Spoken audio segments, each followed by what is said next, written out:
Ek is so moeg om myself te herhaal. So, ek het 'n plan gemaak. Ek gaan my oudste TikToks weer recycle. Ek gaan hulle hierso post vir julle.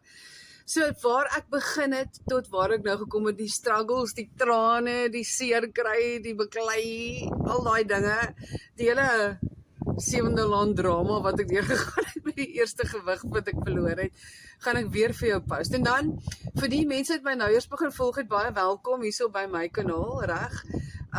En as jy wonder, die velletjies wat so nie lekker lyk hierso nie, dis omdat ek gewig verloor het, daar is velle, okay? Ek lyk maar net all Photoshop met filters, maar 'n filter kan ook net soveel filter. Alright, en ek gaan jou vertel hoe om gesond te raak en jou lekker resepte met jou deel en elke ander ding. As jy 'n ou video sien opkom, nie vra jou nou wat gaan nou aan en wat se rekening is dit nou nie. Dis dieselfde blerrie kanaal, okay? Dis nog steeds ek, hè? Ek's net grys en ouer en ja, flip en hel. So baie het gebeur in 3 jaar, is nie eers snaaks nie. En menopause. Okay, so ja, dis ek. Bye.